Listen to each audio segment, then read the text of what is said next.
शुरू।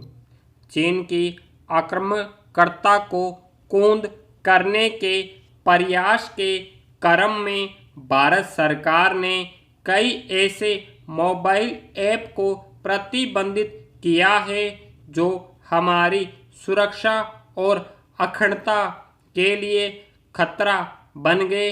विराम चीनी कंपनियों के स्वामित्व या सहयोग से संचालित ये ऐप भारतीय उपयोगकर्ताओं के डेटा चुराने और उन्हें अवैध रूप से संग्रहित कर रहे थे। इन्हीं में एक कुख्यात मोबाइल गेम पबजी का ऐप भी शामिल है, जिसमें एक चीनी कंपनी का निवेश है। विराम पिछले साल इस खेल की लत के शिकार बच्चों में हिंसक और आत्मघाती होने के लक्षणों के सामने आने के बाद कई मनोवैज्ञानिकों और शिक्षकों ने इस पर रोक लगाने की मांग की थी। विराम देश में अनेक जगहों पर कुछ समय के लिए पाबंदी भी लगाई गई थी। विराम इस साल जनवरी में पंजाब में दायर याचिका में इस डिजिटल गेम की तुलना नशीले पदार्थों के साथ करते हुए बताया गया था कि बच्चों में इसकी लत लग जाती है। विराम अनेक मामलों में यह भी देखा गया है कि यदि अभिभावक बच्चों को इसे खेलने से रोकते हैं तो बच्चों का व्यवहार आक्रामक हो जाता है।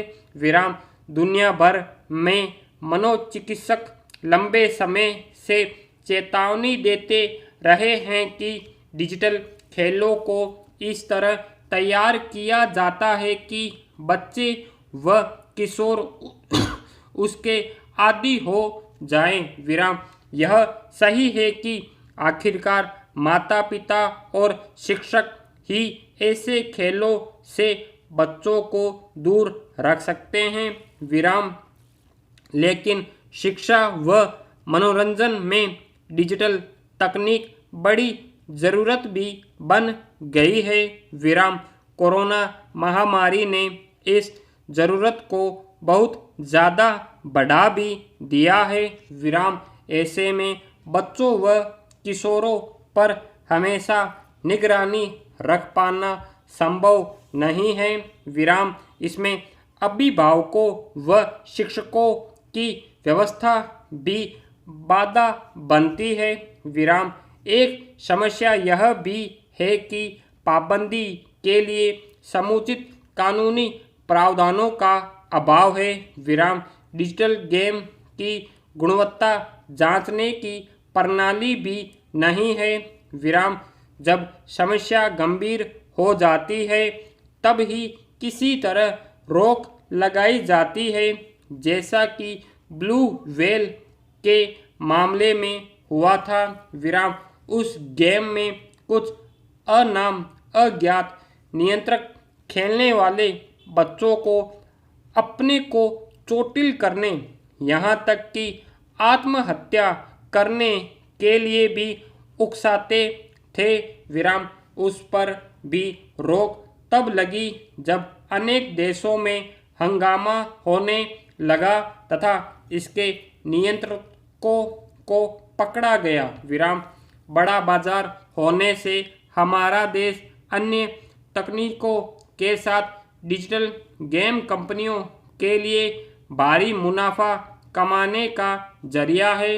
विराम आंकलनों के अनुसार डिजिटल गेम कारोबार $1 अरब से अधिक हो चुका है।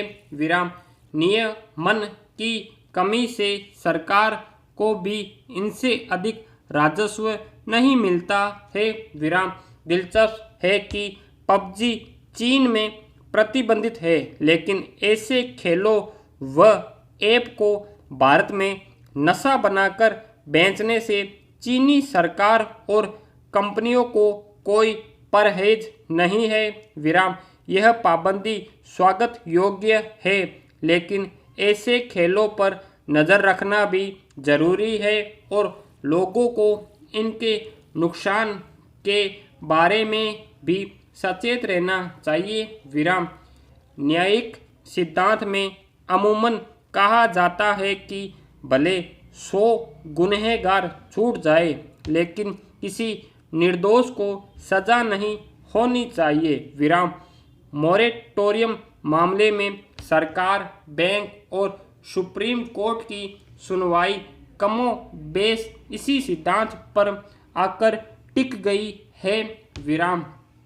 गुरुवार को हुई सुनवाई में सुप्रीम कोर्ट ने टिप्पणी की है कि राहत और ब्याज एक साथ नहीं चल सकते। विराम। जबकि सॉलिसिटर जनरल तुषार मेहता ने कहा कि हम मानते हैं कि जितने लोगों ने भी समस्या रखी वह सही है। विराम। हर सेक्टर की स्थिति पर विचार जरूरी है। विराम। लेकिन बैंकिंग सेक्टर का भी ध्यान रखना होगा। विराम। बैंकिंग अर्थव्यवस्था की रीढ़ है। विराम। उन्होंने कहा कि जब मोरेटोरियम योजना लाई गई तो मकसद यह था कि व्यापारी उपलब्ध पूंजी का जरूरी इस्तेमाल कर सके। विराम।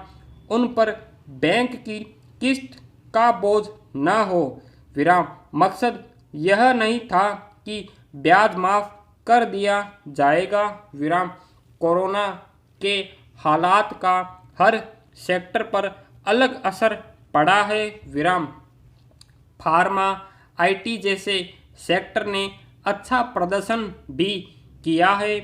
यह है कि बैंक ब्याज माफ करना नहीं चाहते। विराम। यदि ऐसा है तो उन लोगों को भी लाभ मिल जाएगा जो सक्षम हैं। विराम। लेकिन इसका दूसरा पक्ष यह भी है कि उन लोगों से भी ब्याज वसूला जाएगा जिनकी नौकरी या कमाई लॉकडाउन में खत्म हो गई। विराम। शीर्ष अदालत का भी सरकार से ऐसा ही प्रश्न है। विराम। बहरहाल सुप्रीम कोर्ट मामले की सुनवाई 10 सितंबर को भी करेगा और अब तक कोर्ट का इस मामले में जो रुख रहा है उससे उम्मीद है कि ऐसे लोगों को राहत मिलेगी जिनके रोजगार लॉकडाउन में छिन गए या आय बंद हो गई। विराम। सरकार की इस दलील से इनकार नहीं किया जा सकता है कि कुछ क्षेत्रों ने तालाबंदी के दौरान बेहतर प्रदर्शन किया है, लेकिन इससे भी इत्तेफाक नहीं रखा जा सकता है कि बैंक ब्याज माफ कर देंगे तो उन्हें बहुत नुकसान होगा। विराम। अव्वल तो बैंक पहले से ही नुकसान में थे। दूसरी बात, मोरेटोरियम जनता की राहत के लिए था, बैंकों की अतिरिक्त कमाई के लिए नहीं। विराम। यदि 6 माह बैंकों को समय पर किस्त मिलती रहती और अन्य काम धंधे बंद हो जाते तो भी बैंकों में आया पैसा सिर्फ बैंकों में ही पड़ा रहता। विराम। मोरेटोरियम के चलते बैंकों को ब्याज पर जो ब्याज मिलेगा वह उनकी अतिरिक्त कमाई होगा। विराम। यह ठीक वैसे ही है जैसे सब कुछ बंद होने के बाद भी किसी की आमदनी पर कोई फर्क पड़े। विराम। यदि बड़े और संपन्न लोगों ने मोरेटोरियम के अवसर की तरह बुनाया है तो बैंक भी कमज़ोर लोगों से ब्याज पर ब्याज वसूल कर इसे बुना ही रहा है। विराम। यह और चौंकाने वाली बात है कि धना सेठों के हजारों करोड़ रुपए बट्टे खाते में डालने वाले बैंक सामान्य नागरिकों से मजबूरी के वक्त का ब्याज वसूली पर आमदा है। विराम। बैंकिंग सिस्टम इस वक्त सूदखोरी सिस्टम की तरह दिखाई दे रहा है। विराम। बैंकों को मानवीय रुख अपनाना चाहिए। स्टॉप।